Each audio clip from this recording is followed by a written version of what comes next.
Hello, good afternoon everyone. I'm Lucy, I'm a creative artist and I work at St Christopher's Hospice, and welcome to another Art for All group on a Tuesday afternoon.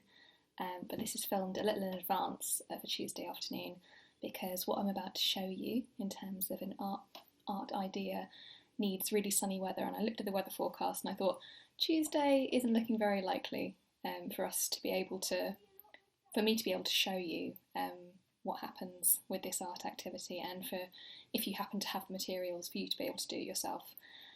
So what I'm going to show you is part of a larger group piece that some of the attendees of different art groups in the hospice and I have been working on, and it involves a process called cyanotype. And some of you might know exactly what cyanotype is. Until I started using it, I had heard of it, but I didn't really know what it was. And what a cyanotype is it's actually what blueprints are. So you paint a piece of paper, or it can come pre-prepared with a photosensitive solution. So that means that when sunlight hits the paper, it causes a chemical reaction with this substance that's been painted on it, and it causes the piece of paper to turn blue if the sunlight hits it. But if you put something in the way of the sunlight, then that part of the paper stays white. So you can make different patterns on it. It's how people used to create blueprints. They'd have a piece of tracing paper, they'd trace out an architectural design, and then they'd put it on a photosensitive piece of paper and make a print, and then they could do it again and again and again. So it meant that printing presses didn't get degraded over time, you could just keep printing. So that's why, and it was a cheap way of doing things. But we're turning it into something a bit different. We're going to be creating a larger art piece, and with the idea of making imprints of things that we think are beautiful, and eventually turning it into a large circular piece. And the title of that is going to be, might be a little bit highfalutin, but in the eye of the beholder, because it's going to be shaped like an iris of an eye, have all these different images in it. But I'll show you how we do this. So I've got a piece of paper that I prepared earlier. I painted it in. You have to paint the solution on in a room where there's no natural light. So I was shut in my bedroom with the curtains closed, and I have a little red light like photographers have in dark rooms. So I was painting a piece of paper, and I have it here. So I will get it out of the folder that it's been in, and as soon as I get it out, what I'm going to be doing is I'm going to be putting a piece of, in this case, a piece of acetate on it that I've drawn an image on. So I traced over, some of you might have seen this in a previous group, so this is a picture of a hare. I mentioned a hare last week, I've got a theme going on. So I just traced over this picture. So this isn't my drawing, this is a drawing by a famous Renaissance artist, but I just traced over it. So, and I have this piece of acetate, and if you've ever used old projectors where you put a piece of acetate down and it projects up onto the wall, this is just one of those. Really, you can get them on Amazon. You can get them in packs of hundreds if you so choose, and then using a black permanent marker or a thick pen that will block out the light is really useful. Then I will lay this over the piece of paper, and then I will put it directly in the sunlight, so I'll be darting off screen, and then I'll show you another activity whilst that is drying. So once the sunlight has hit it and has had a chance to react, in really bright sunlight it takes about 10 minutes. On a cloudier day it could take hours. So you really want to do this on a really sunny day, which is why I'm doing it a little bit earlier than Tuesday. So I will, out of my folder down here, I will get out this piece of paper. So it's quite green at the start, so I'll put this straight over this, and I will put this down here. So excuse me for a moment. So that is now in the sunshine, and we will wait, and then once it's had its time, once it's changed colour in the sunshine, we'll then rinse it off, and I might pause the video for that, and then come back to you. But yeah, so in the meantime, I will show you another way of making art that is to do with light. but actually this time we're going to go for the reverse. We're going to be looking, rather than looking at the light that's coming onto a piece of paper that's causing an image to be made, I'm going to focus on the shadows. So I have a piece of paper here, and you can use whatever you have to hand. If you just have a pencil, if you have paint, which I'm going to be using some liquid watercolours that I really like to use. So they are these, which are very nice to use, and got quite a few colours. So I'm not going to be trying to make shadows look like shadows. I'm going to be turning shadows into kind of abstract images, or turning something else. So I'll show you the image that I'm going to be using, rather than turn my computer around and show you my slightly messy house. I'll show you the image that I'm going to be working from. So this is a tea light holder that I have put on the floor down there, but isn't seen on screen, but I will show you the idea of the image I'm going to be working on. So there it is. So I'm going to be focusing on the shadows, and you can see I've got a pot plant there as well, which is very much enjoying the sun, and I'm just going to be working from this image. So as I go, I'll show you kind of what I'm doing. So I'm just going to change the settings on my phone so it doesn't cut out on me, and then I will get painting. So I'm going to be looking at this image, and I'm actually not going to be drawing the object, the tea light holder, at all. I'm just going to be looking on the shadows, and I think I might start off with some pinky red, which there is no pinky red in that image at all, but I'm just going to go with the colours that I might like to do. And you could use coloured pencils for this. You could use, I think I've talked about collage before. You could collage the shapes, you could draw them out, and then just kind of add other bits to them as well. And newspaper, this could actually be really, really interesting if you're making shapes using newspaper. I'm also not being particularly accurate in my drawings of the shadows.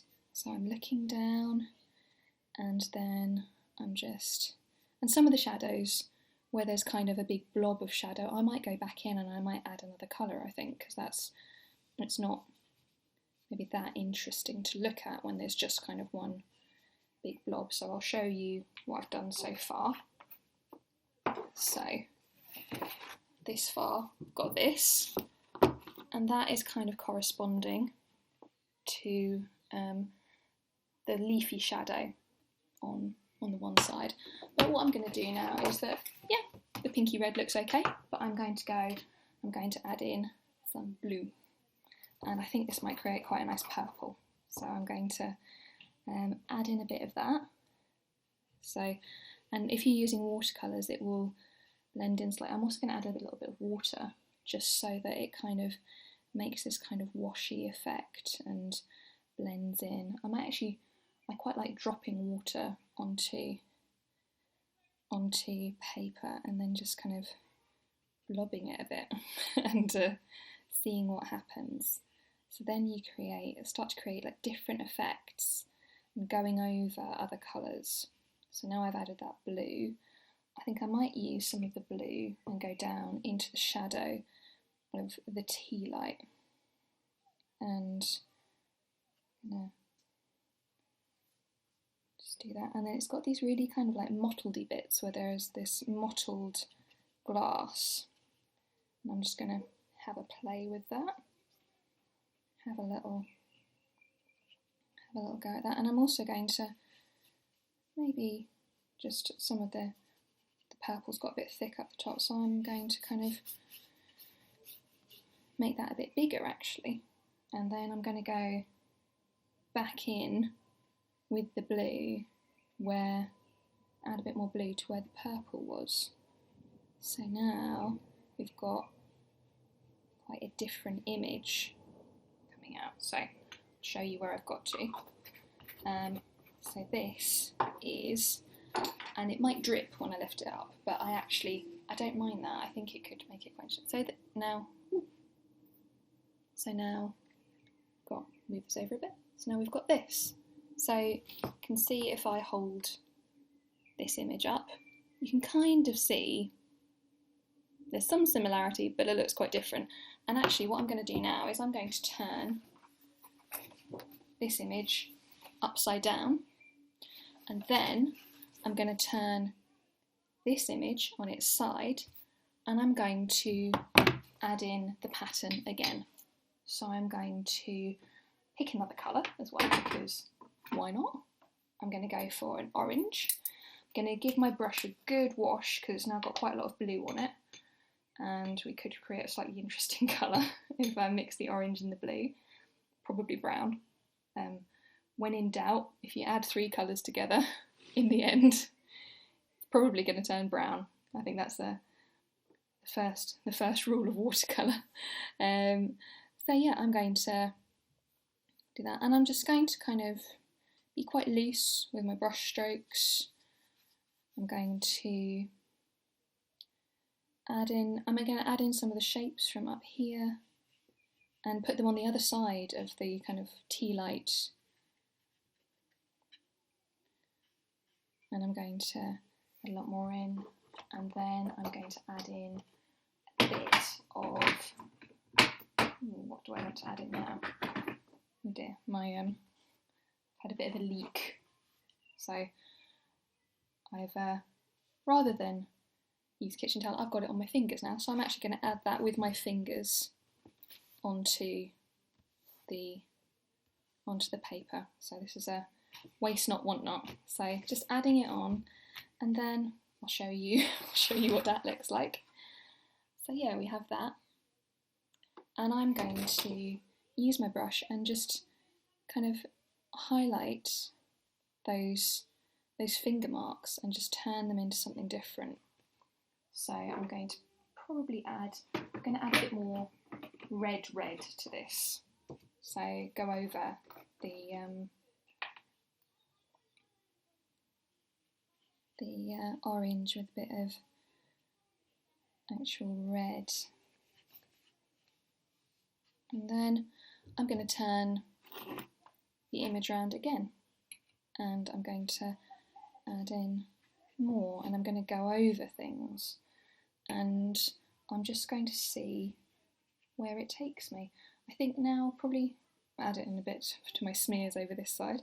I think now I might add in some green because it feels like getting quite rainbow colours. This actually feels a little bit like the with the rainbow colours, feels a little bit like the rainbows to the NHS, though a bit less neat and tidy. But yeah, so I think thinking about the colours, thinking about what's balancing, and just thinking about where to put them in relation to what we've got. So this is getting it, yeah. So now the green has gone into the red, so we're getting a little bit of brown, but that's okay. This is just adding it in and seeing what happens. There's no right and wrong, just using the shadows as a guide and then creating this piece. So yeah, and as I said, you could do this with anything you have to hand. You could actually use cardboard to make kind of a 3D image of the shadow. If you cut some slits into the cardboard, you could slot cardboard in and you could make a sculpture out of shadows. So that could be something interesting. So yeah, so this is definitely going to drip. So yeah, now we've got this. So this is something very, very different from what I started off with. And you wouldn't necessarily know looking at it that this was a tea light, a glass tea light holder and the shadows of some plants. Well, you might do, but it's now turned into something very different. So I'd really like to see what all of you come up with, and you can go back in, add more detail. As I've said before, I'm just doing this very, very quickly so that I suppose you're not sitting watching me kind of do something off screen for too long. But yeah, you can add a lot more detail, and you can go back in with a pen over it, go back in with a pencil over it.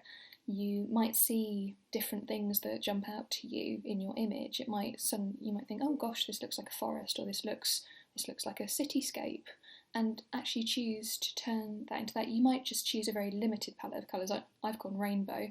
You might choose to say, right, I'm just going to use blue and green, or I'm just going to use black and white, or I'm just going to use maybe the primary colours. Maybe I'm just going to use red, yellow, blue, and we'll see what happens. So there are lots of ways that you can kind of rein it back in a bit, and that allows you to be creative in one way. Or you could just put everything on it, add glitter, add whatever you have, and decorate it however you want. But just using the shadows as just a starting point, just as an inspiration point. So there we go. I'll pop that down here, and I think because it's such bright sunshine, I think that my hair is nearly done. But in the meantime, I'll show you what else you can do with cyanotype. So with cyanotype, you don't necessarily need to use acetate, so the plastic that I put over it. If you want to do a drawing, that's very good. If you want to, you can print a photograph onto acetate, and that's what one person who comes to the group has done. Has chosen, thinking about beautiful things, thinking about this particular image as a thing of beauty. So I just printed this out on a printer, turned it into a negative, then printed it out on acetate, and then put it over an image, a photosensitive piece of paper. And you can see it was a really sunny day, so it's come out a really beautiful deep blue. So this will be cut out and it will be added to our piece about beautiful things, and the beauty being in the eye of the beholder. So there's also another way you can do things. You don't actually need acetate. You can just put objects onto a piece of paper that is photosensitive. So this is something we've also been experimenting with in groups, and you might have seen from last week the mobile with the dried flowers. Some of the dried flowers have also been used for this. So these were just laid on top.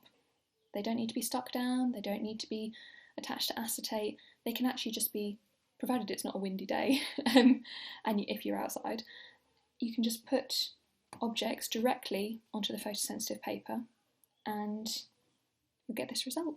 So yes, I'm just going to, I think my trusty assistant might actually be able to help me out. Well, I'll just check and see. So yes, let's see. I will check just now, and yes, my trusty assistant has taken away my image, has rinsed it off, and I now have it back. So I will just get it from over here. So excuse me for one moment.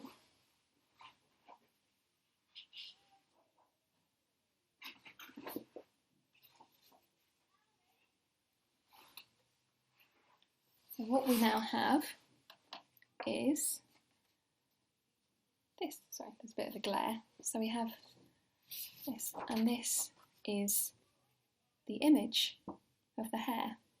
So the paper's fairly dry. My trusty assistant did a good job of drying it. So you have to let the water run on it for a little bit. You can see there's kind of the water stain there.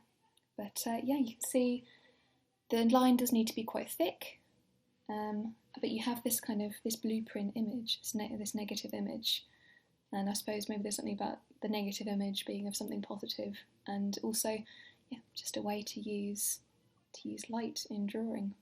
But thank you very much for tuning in today, and I hope that you have restful weeks, and I will be putting up another video next week of another activity and another look at an ongoing art project at St Christopher's. So thank you very much for tuning in, and all the very best. Goodbye.